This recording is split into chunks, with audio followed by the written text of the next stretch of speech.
Hai, hello, salam sejahtera Malaysia. Selamat datang ke channel Fels Lifestyle. Terima kasih kerana terus setia dan terus bersama di dalam channel ini. Masih lagi panas tentang isu Rafizi. Sana sini bercerita tentang Rafizi. Bukan orang kampung saja, bukan penggemar politik saja yang bercerita tentang Rafizi. Bahkan seluruh dunia di Malaysia pada hari ini bercakap tentang Rafizi. Kenapa? Sebab ada persoalan yang timbul. Adakah Rafizi tubuh parti baru? Adakah Rafizi akan keluar PKR dan macam-macamlah persoalan. Akhirnya ada satu cadangan yang pasti mengejutkan ramai, di mana cadangan ini memberitahu bagus jika Rafizi, Khairi, Nik Nazmi bergabung dalam parti baru. Yang mengejutkan, ada nama-nama besar daripada Bersatu, daripada PN juga disebutkan di dalam cadangan ini. Oke, sebelum kita teruskan, saya perkenalkan kepada Anda, ini adalah produk Transfer Factor. Produk ini sangat-sangat bagus untuk imun badan kita. Bukan lagi bagus, tetapi memang produk terbaik. Produk ini, Transfer Factor, mampu mendidik imun badan kita menjadi bijaksana dan meningkatkan kekuatan imun badan kita sehingga 437%. Dengan kekuatan imun badan kita sehingga 437%, memampukan imun badan kita melawan berbagai jenis penyakit. Banyak penyakit yang ada, tuan-tuan dan puan-puan. Ada kencing manis, ada gout, ada penyakit melibatkan jantung, penyakit melibatkan perut, penyakit melibatkan penyakit luaran, penyakit dalaman, penyakit lelaki, penyakit wanita. Ini adalah satu produk yang sangat bagus untuk diambil. Jadi tuan-tuan dan puan, sekiranya Anda mempunyai pertanyaan berkaitan dengan produk ini, Anda boleh PM saya di nombor yang tertera. Saudara-saudara, apa pandangan Anda sekiranya Rafizi, Khairi, dan Nik Nazmi, Syed Saddiq, Wan Saiful Wanjan, dan juga Syahril Hamdan menubuhkan parti baru? Wow, kalaulah mereka tubuhkan parti baru, perkumpulan pemuda-pemuda politik yang disegani Malaysia pada hari ini, mungkin menjadi antara, kalau kita cakaplah, kalau pemain bola yang star, bintang dikumpulkan dalam satu kumpulan, dalam satu tim dikumpulkan, mungkin mereka boleh menjadi antara tim bola sepak yang kuat.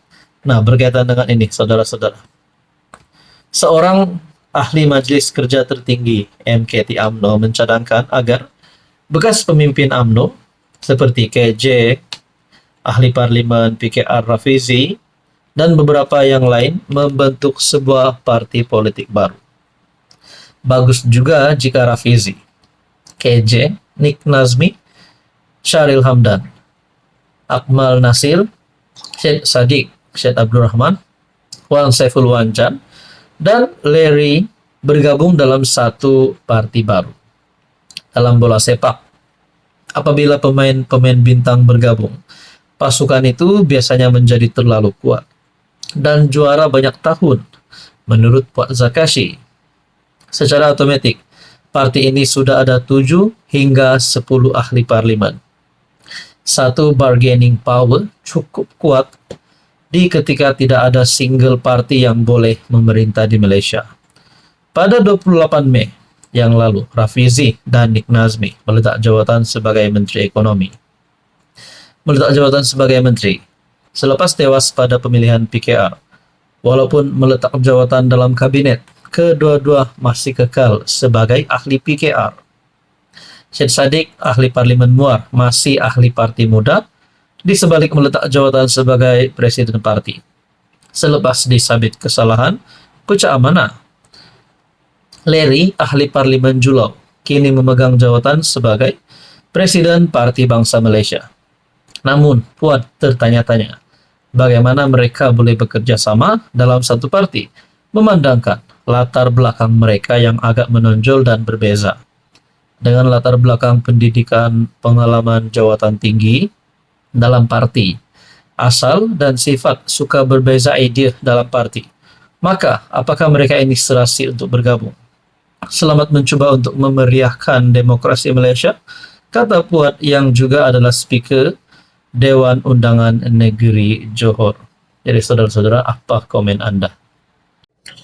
Hai, hello, salam sejahtera Malaysia. Selamat datang ke channel Fels Lifestyle. Terima kasih kerana terus setia dan terus bersama di dalam channel ini. Tuan-tuan dan puan yang saya amat hormati. Mungkin kita pernah mendengar kenyataan-kenyataan balu kepada bekas Menteri Keuangan Tun Daim Zainuddin, yaitu Naimah, yang kita dapat lihat tidak mempunyai hubungan yang baik dengan Perdana Menteri Datuk Seri Anwar Ibrahim.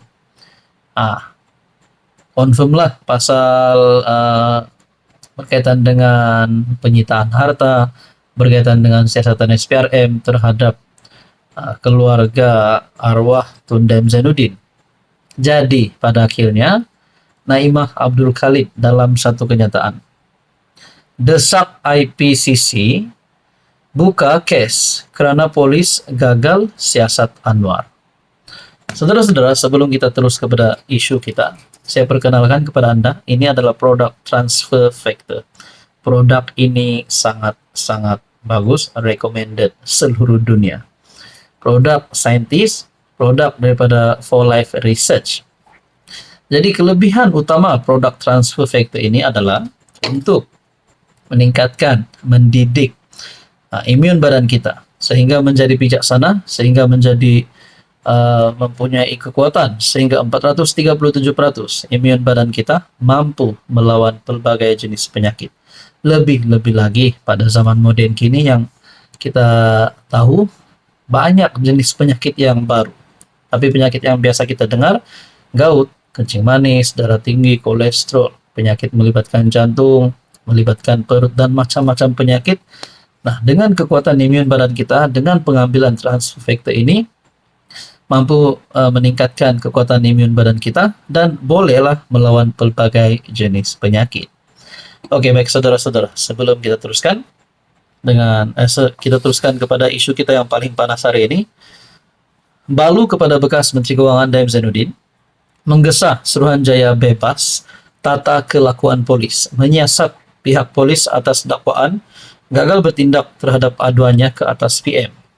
Menurut Naimah Abdul Khalid, dia telah membuat laporan polis tahun lalu terhadap Anwar kerana didakwa menyalahgunakan kuasa dengan mengarahkan SPRM menyiasat Daim, bekas Perdana Menteri Dr. Mahathir Mohamad, serta anak-anak Mahathir. Tindakan itu dibuat susulan laporan Bloomberg bertarikh 26 September 2024 mendedahkan dakwaan campur tangan politik dalam operasi SPRM. Artikel tersebut memetik sumber yang mendakwa Anwar mengarahkan Azam Baki, Ketua Pesuruhjaya SPRM, supaya tidak menyiasat Farhas Wafa Salvador Rizal Mubarak berhubung pembelian saham dalam syarikat high-tech Padu. Jadi saya tidak mau cakap banyaklah tentang isu ini. Tetapi adakah ini boleh membuat ataupun ini permulaannya kejatuhan kepada Anwar Ibrahim sekiranya perkara ini menjadi lebih serius. Sebab mana-mana Perdana Menteri sekiranya dapat dibuktikan terlibat dengan salah laku, terlibat dengan penyalahgunaan kuasa, kita boleh tengoklah apa yang terjadi kepada beberapa bekas Perdana Menteri kita sebelum ini. Jadi saudara-saudara, kalaulah ini akan menjadikan satu permulaannya kejatuhan Anwar, ini pasti satu berita duka cita untuk penyokong Anwar. Jadi macam mana nak berhadapan pada PR16? Sekiranya dengan hal ini saja pun Anwar boleh kalah. Jadi itulah kita nantikan saja apa sebenarnya yang berlaku. Kepada penyokong-penyokong Anwar, sudah pasti mereka tahu apa yang Anwar lakukan. Sudah pasti mereka bersedia dengan apa keputusan daripada Perdana Menteri selepas ini. Dan kita dapat lihat Naimah, kita dapat lihat beliau ingin mencabar kedudukan Datuk Seri Anwar Ibrahim. Tuan-tuan dan puan, apa komen Anda?